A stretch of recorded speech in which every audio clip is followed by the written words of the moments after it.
All right, you've got to admit, there's something just mesmerizing about those slow-motion food commercials, right? You're just scrolling and suddenly you see ingredients just floating through the air in perfect harmony. Well, today, we're going to pull back the curtain on that magic and see exactly how it's done. I mean, you know the shot I'm talking about. A crisp piece of lettuce, a juicy tomato slice, a perfect patty. They all just glide down and land in this flawless stack. It looks so easy, so beautiful, and frankly, so delicious. But if you really stop and think about it for a second, how is that even possible? It feels like it breaks the laws of physics. And here's the thing, it kind of does.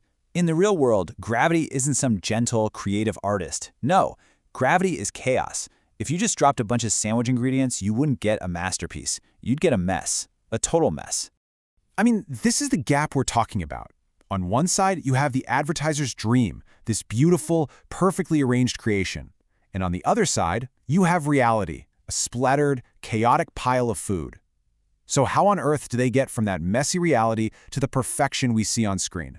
Well, what's crazy is that the very thing that makes the shot look so cool, the slow motion, is also what makes it a complete nightmare to film. When you're shooting at thousands of frames per second, every tiny little flaw gets magnified. A little wobble becomes a giant earthquake. A tiny drip becomes a flood. It basically takes something that's already hard and makes it feel next to impossible. So you're probably thinking, okay, it's got to be CGI, right? Some expensive computer effect.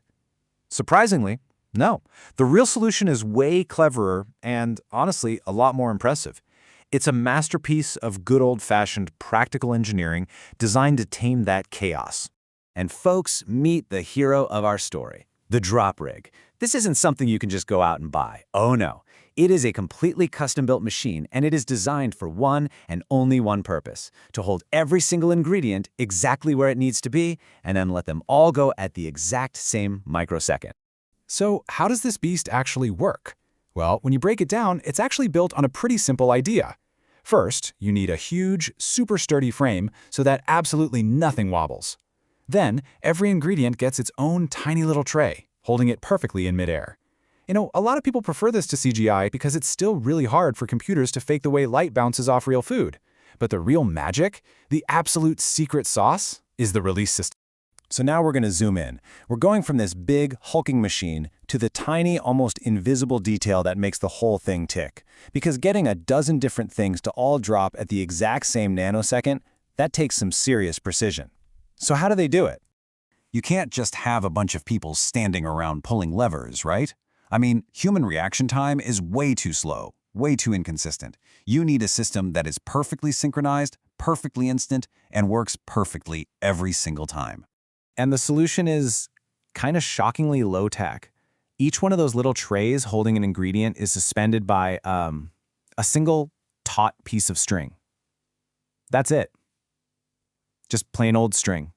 So you've got this entire sandwich just hanging there in midair, completely motionless, a frozen picture of a sandwich, just waiting for the signal to start the action. Everything is perfectly aligned, perfectly spaced, ready to go. And this is where the simple genius comes in. Connected to a single electronic trigger, you have a system of tiny, super sharp razor blades. And when the director hits that button, all the blades fire at the exact same instant, slicing through every single string simultaneously. It's the only way to get a perfectly choreographed, perfectly timed fall.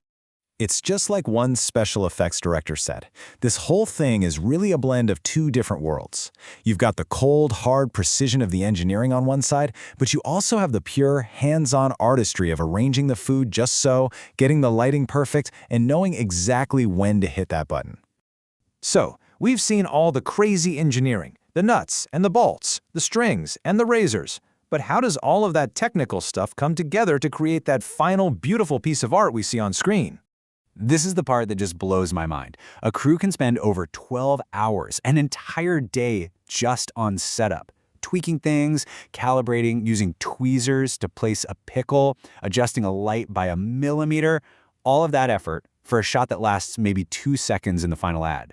It's incredible. So you can see the whole journey now, right? You start with the total chaos of gravity. Then you invent this massive custom-built rig. You get down to the tiny, brilliant details of strings and razor blades, and all of that work, all that precision, all that engineering leads to this one perfect moment. It kind of changes how you watch commercials, doesn't it?